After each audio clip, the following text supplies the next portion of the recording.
জগন্নাথ দেব উঠে পড়েছে, দেখতেই পাচ্ছেন। আর ওই যে ছেলে শুয়ে আছে। নমস্কার, নতুন একটা ভিডিও নিয়ে চলে আসলাম। উঠে পড়েছি, ফ্রেশ হয়ে গেছি। মাসি চলে এসছে। মাসিকে বললাম আগে জামা কাপড় কাচতে চলে যেতে, তো চলে গেছে। আমার হাজব্যান্ড গেছে বাজারে, টুকটাক জিনিস আনা বাকি আছে। আজকে তো শীতল পান্তা, আর তার মধ্যে আজকে আপনাদের সবাইকে শুভেচ্ছা জানাই 25শে বৈশাখ আজকে। তো তার জন্য তো আমার বাপের বাড়ির ওইদিকে খুব বড় করে সেলিব্রেট হয় 25শে বৈশাখটা। তো প্রত্যেকবার বাবা বাড়িতে মানে থাকতাম আগে যখন, আর এমনি আমার ছেলে হয়ে যাওয়ার পরও, তো এখন তো আর যাওয়াই হয় না। তো তাই মিস করছি আজকের দিনটা। তো যাকে ঠিক আছে, আর কী করা যাবে, এটাই তো জীবন। তো আমার বাবা মা বলছিল আসার কথা, যে আয় এসে দুদিন থেকে যা, কিন্তু যাওয়াটা সম্ভব না। অ্যাকচুয়ালি ছেলের আবার সেকেন্ড টার্ম পরীক্ষা, তো গরমে ছুটি পড়লেও মনে হয় যেতে পারবো না। মানে আমার হাজব্যান্ডের প্রথমত কথা প্রচণ্ড অসুবিধা হয় মানে যাওয়া আসা করাটা। তারপরে তো ছেলের আছেই পড়াশোনা, আমার পড়ানো, সব দিক থেকে একটা মুশকিল হয়ে যায় যাওয়া। তো আগে হুটহাট চলে যেতাম যখন ছোটো ছিল ছেলে। এখন তো একা নিয়ে যেতে পারি না। বছরে মনে হয় 2বার, খুব রেয়ার হলে 3বার যাই, তাও হয় কিনা সন্দেহ। আর আগে প্রত্যেক মাসে মাসে যেতাম। তো আর কী আর করা যাবে। তো যাই কি, আর রান্নাবান্না আজকে তো কিছু নেই। তো আজকে যেহেতু শীতল পান্তা ভাত করে রাখাই আছে, আর আমার হাজব্যান্ড ওই বড়া নিয়ে আসবে, ওই যে বেগুনি বড়া, ওই দিয়ে খাবে আমার ছেলে আর হাজব্যান্ড। আর আমি একটু মুখে দেবো, দিতে হয় যেহেতু শীতল পান্তা, যেহেতু একটু মুখে দেবো, কিন্তু আমি খাবো চিড়ে দই কলা মাখা, এই খাবো। আর রাত্রিরের জন্য জানি না কী করবো, আর কাজে এখন তো করতে পারবো না, সেটা সন্ধেবেলাতেই লুচি তো করাতেই হবে। মাসিকে দিয়ে লুচি করাবো, যে রুটি মাসি আছে তাকে দিয়ে। আর তরকারি দেখি কী করা যায়। তো ঠিক আছে, চলুন আপাতত এখন একটু বসি। বোতলগুলো ভরবো, জলের বোতলগুলো যেগুলো খালি আছে, তো করি। পাম্প চালিয়ে দিয়ে গেছে আমার হাজব্যান্ড, তো সেটা দেখি। তো তারপর একটু চা খাবো পরে, এখন খাবো না, তো একটু পরে খাবো। তো চলুন পরে আসছি। রান্নাঘরে চলে এসেছি চা করতে। আমার হাজব্যান্ড আজকেও চা খাবে না, গান চলছে বলে, তাই অডিও করতে হচ্ছে। আর এখানে নতুন করে দুধ জাল দিচ্ছি না, মাসির কাজ মোটামুটি হয়ে গেছে, একটু বাসনটা মাজলেই হয়ে যাবে। ছেলে এখনও ওঠেনি। ছেলে যেহেতু আজকে আন্টি নেই, তাই ওকে একটু দেরি করেই তুলবো। আর আজকে রান্নাবান্নার অত চাপ নেই, ওর অসুবিধা নেই। তো চলুন এদিকের চাটা করে খাই, নিয়ে তারপরে সকালবেলা একটু চা না খেলে ভালো লাগে না, তাই ছেলেকে তারপরে তুলবো। আমার হাজব্যান্ড গেছে বাজারে, টুকটাক জিনিস বাকি আছে আনা, সেগুলো আনতে। তো আসুক, তারপরে আমি আবার পরে আসছি। চলুন চা নিয়ে বসেছি এখন। তো আমার হাজব্যান্ড তো খাবে না, বিস্কুট খেয়ে চলে গেছে, ও 2টো বিস্কুট খেয়ে। তো আমি একে একে চা খাচ্ছি। তো গান চালানো শুরু হয়ে গেছে, এখন একটু গানটা বন্ধ হয়েছে, তাই একটু অডিওটা করে নিচ্ছি। আজকে সারাদিন কীভাবে যে মানে ভিডিও করব আমি জানি না। আর চাটা দারুণ হয়েছে, কড়াভাবে চা করেছি, আর বেশ মিষ্টিটা কম দিয়েই করেছি। সকালবেলা তো ওই চাটা আমি একটু কম মিষ্টি দিয়েই খাওয়ার চেষ্টা করি। সকালবেলাটা একবারই খাই যদিও। তো চলুন চাটা খাই, পরে আসছি। টিভি চালিয়েছি, এখন শপথ গ্রহণ হবে, তো আমরা সবাই মিলে বসে দেখছি। আজকে রান্নাবান্না তো কিছু নেই, যেহেতু শীতল পান্তা, তো তার জন্য টিভি খুলে এখন বসার দেখার পাচ্ছি, সুযোগ পাচ্ছি। এই যে নরেন্দ্র মোদী আসছেন।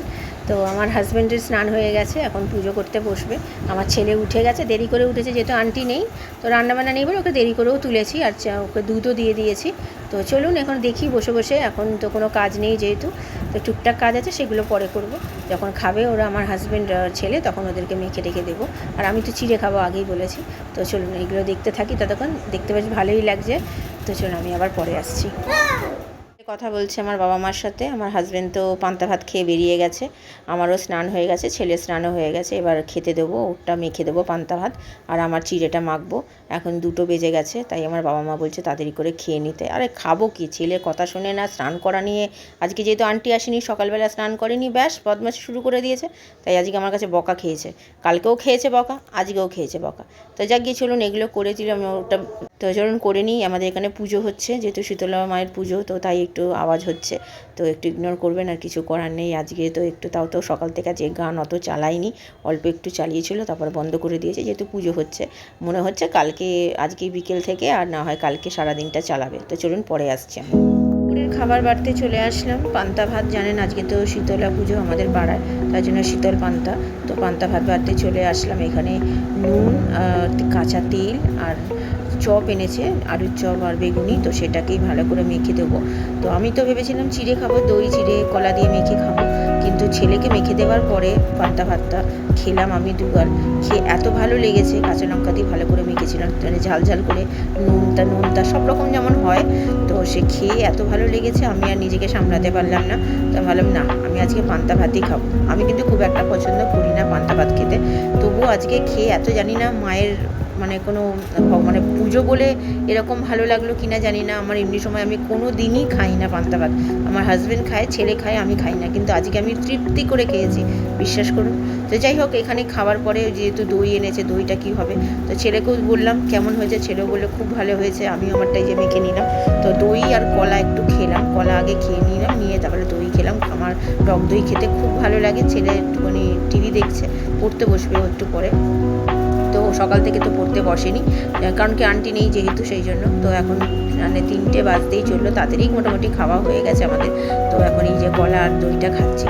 টক দইটা আমার ছেলে খুব একটা পছন্দ করে না, তাই ও খায় না। আমি খুব পছন্দ করি, আমি শুধুই কোনো নুন চিনি কিছু দিয়েই খাই না, শুধুই খেতে খুব ভালোবাসি আমি। এখন 3:45 বাজে, খাওয়া দাওয়া তো সেরে নিয়েছি অনেকক্ষণ। ছেলে ওই ঘরে গেছে পড়তে। তো দুপুরবেলা তো বললাম আমার তো পান্তা ভাত খাওয়ার কথা ছিল না, তো তাও পান্তা ভাত খেয়ে নিলাম, এতটাই ভালো লেগেছে। তো আজকে সকালবেলা মাসির সাথে আমার আজকে আবার খিটির লেগেছে। আজকে দেরি নিয়ে নয়, দেরি নিয়ে তো আর বলি না আমি, মানে বলে আমি ফেড আপ। তো মানে মাইনের ব্যাপার নিয়ে, তো আমার হাজব্যান্ডের একবার একটু মাইনেটা পেতে একটু দেরি হয়েছে। তো আমার হাজব্যান্ড বলেছে আজকে সকালে দিতে পারবো না, বিকেলবেলা দেবো, মাসিকে তুমি বলে দিও। তো আমি মাসিকে তো সেটাই বললাম যে মাসি তোমাকে আমি আজকে বিকেলে দেবো। কেন আমি এই কথাটা বলেছি যে আমি সকালে দেবো না বিকেলে দেবো, তার জন্য আমার বাড়িতে দাঁড়িয়ে, মানে ভাবুন এদের এত সাহস হয়ে যায়, গলা চড়াও করে, চোখ বড় বড় করে, মনে হয় জানে আমি মনে করে অপরাধ করে ফেলেছি, যে সকালের জায়গায় আমি বিকেলে দেবো টাকাটা বলেছি। এইটুখানি শুধু বলেছি, কোনো কথা নেই, কোনো ঝগড়া নেই, ঝাঁটি নেই। এবার গেছে আমার মাথা গরম হয়ে, ব্যাস আর যাবে কোথায়। আমিও এবার মানে চিল্লিয়ে উঠেছি যে তোমার এত বড় সাহস, তুমি আমাকে এইভাবে কথা বলো, আমার কোনো দোষ নেই কিছু নেই, আর তুমি এইভাবে কথা বলবে, সাহস হয় কী করে? তোমাকে যখন আমি মানে তাড়াতাড়ি আসতে বলি, মানে সকালে বলুন কি বিকেলে বলুন, আপনারা তো জানেন আমি আপনাদের সাথে সবই শেয়ার করি, কোনো দিন টাইম মতো আসে না, ঠিক ওর টাইম মতোই আসে। বললে আবার বলে আমার সময় মনে ছিল কিন্তু আমি আসতে পারিনি, এই তার মানে উত্তর হয়। তারপর আবার তোমার টাকা, আমি টাকা তোমার কোনোদিন মেরেছি না কোনোদিন মারবো? কোনোদিন দেখেছো? তোমার দাদা সকালবেলাই দেয়, যেহেতু এবার এই মাসে একটু ভোট এইসব নিয়ে গেছে, টাকা পয়সার এবার নিতেই সবার এখন একটু হাত টানাটানি। তো এর জন্য আমি বলেছি আমার হাজব্যান্ড যে সকালবেলাটা আমি দিতে পারবো না, বিকেলবেলাটাই দেবো, তো বিকেলবেলায় আমি তোমায় দিয়ে যাবো, তো বিকেলবেলায় দেবো, এইটা বলেছি। ভাবুন এদের সাহস কত বড়। তো যাক গিয়ে ঠিক আছে, আজকে জানি না বিকেলে আসবে কিনা, দেখি কি করে না করে, নাহলে আমার অন্য ব্যবস্থা করতে হবে। মানে বলে না একটু পুরনো হলেই এর একটু বাড়ন্ত হয় এদের, এটা হচ্ছে সত্যি কথা। তো চলুন আমি আবার পরে আসছি। কাজ করে চলে গেছে, তো রুটির মাসিও চলে এসছে। তো পরোটা বলছি, লুচি করাচ্ছি, তো লুচি মেখে বেলছে, আমি ভাজছি প্রত্যেকবার এবার আমার, তো সেটা তো জানেনই। তো আমার ছেলেকে বললাম তুই সন্ধে দেওয়ার জন্য প্রস্তুত হও, তো ও তো জানেন ওকে দিতে বললে, যদি বলবো 6টায় দিতে, ও দেবে সেটা 6:30 পৌনে 7টায়। তো প্রত্যেক দিনের মতো মানে 15 দিন তো দেয়ই, প্লাস আর আন্টি না থাকলে যা বদমাশি করে সেটা তো জানেনই। তো চলুন এদিকে করি। আর রাত্রিরে তরকারি আমার হাজব্যান্ড বলেছে কিছু একটা নিয়ে আসবে বলে, বাড়িতে ওই তরকারি খাবে না বা ভাজা খাবে না, তো দেখা যাক কি নিরামিষ তরকারি আনবে, যদিও আলুর দম সামথিং এরকম কিছু হয়তো নিয়ে আসবে বলেছে আমায়। তো দেখা যাক কী আনে, আমি সেটা সঠিক জানি না। তো চলুন ছেলে এদিকে চলুন মাসি এদিকে পরিষ্কার করে বেরিয়ে যাবে, ছেলে সন্ধ্যে দিতে বসে গেছে। তো এখন 6:30 বাজে, যে তাড়াতাড়ি মোটামুটি সব কাজ কমপ্লিট। গুড ইভিনিং, এখন 7:30 বাজে, ছেলে তো সন্ধ্যা দেওয়া হয়ে গেছে। ছেলে এখন বায়না করছে চিপসের জন্য, ওকে বলেছিলাম আজকে চিপস দেবো, কিন্তু আজকে যেহেতু সকাল থেকে তেলে ভাজা, রাত্রিবেলা লুচি, তো এইগুলো খাওয়াচ্ছে বলে আমি বারণ করেছি, তাই কথা শুনছে না, কি বলবো বলুন। আর আমাদের তো মাসি কাজ করে গেছে, আর লুচি তো করলাম দেখলেন। তো মাসি এসে আজকে আর কিছু বলেনি, টাকাটা সকালে যে সিম ক্রিয়েটটা করলো, মানে কিছুই নয়, মানে কি বলবো, মানে আমার হাজব্যান্ড চলে এসেছিলো সেই সময়, সেই জন্য আর বেশি কিছু করতে পারে মানে আমার ওপর মানে বলতে গেলে রীতিমতো একদম মানে জোরে চোখ বড় করে আপনাদের সাথে যদি আমি শেয়ার করতে পারতাম, তাহলে বুঝতে পারতেন যে আমার অপরাধ হয়ে গেছে কি না, সকালে না আমি বিকেলে দেবো টাকাটা, এটা আমি বলেছি। মানে কি বলবো, মানে কিছু বলার নেই। তো যাই হোক ঠিক আছে, এসছি বিকেলে, আর কিছু বলেনি, আমি আর এইসব বিষয় নিয়ে কথা তুলিনি। তো চলুন এখন আপাতত একটু বসি, জামা কাপড় ভেজাবো, আর ছেলের তো বায়নার শেষ নেই, বাদ দিন। তো চলুন আমি আবার পরে আসছি, গান আবার শুরু হচ্ছে। আজকে রাত্রির খাবার রয়েছে লুচি আর আলুর দম নিয়ে এসছে। এই যে রয়েছে, এটা আমার ছেলের খাওয়া হয়ে গেছে, ছেলেকে খাইয়ে দিয়েছি। তো চলুন আমিও খেয়ে নিই। তো খাওয়া দাওয়া সেরে নিই, আমি আবার পরে আসছি। আমার হাজব্যান্ডের খিদে পেয়ে গেছে, আলুর দমটা বেশ ভালোই করেছে, মানে যেখান থেকে নিয়েছে তো বেশ ভালো রান্নাটা। চলুন খাওয়া দাওয়া করে পরে। রাত্রিরের খাওয়া দাওয়া তো সব শেষ হয়ে গেছে, এখন বাজে 11টা বাজতে 10 মিনিট বাকি। খুব ভালো খেয়েছি। তো যাই হোক, কিছুটা রয়ে গেছে লুচি, অত তো লুচি খাওয়া হয়নি, রয়ে গেছে, তো কালকে হয়ে যাবে। তো আর কালকে রান্না বলতে গেলে ইলিশ মাছটা করবো, ইলিশ মাছটা বার করবো। পরশু দিন তো ছেলের স্কুল আছে, তো ছেলের জন্য রাখতে হবে, তারপরে আমরাও খাবো। তো তাহলে মোটামুটি ইলিশ মাছ তাহলে উঠে যাবে। তো চলুন, আর ভিডিও আর কিছু দেখানোর নেই, সব কিছু হয়ে গেছে। জামা কাপড় ভেজানো, চাল ভেজানো সব হয়ে গেছে। তো এখন আর গান টান সব বন্ধ হয়ে গেছে, আর গান চালাইনি আজকে, অতটা গান চালাইনি। ওই পুজো হচ্ছিলো, পুজোই তো বিকেল অবধি হয়েছে সকাল থেকে, তো তাই জন্য আর গান চালাইনি। যা সকালবেলায় ভোরবেলার দিকে, মানে ভোরবেলা ঠিক না, তখন কটা 9:30 পৌনে 10টা হবে, তখন একটু গান চালিয়েছিল, তারপর বন্ধ করে দিয়েছিল। তো চলুন, ভিডিও তাহলে আরবারও করছি না, ভালো লাগলে লাইক শেয়ার সাবস্ক্রাইব করবেন। কালকে নতুন একটা ভিডিও নিয়ে চলে আসবো। আপনারা ভালো থাকবেন, সুস্থ থাকবেন।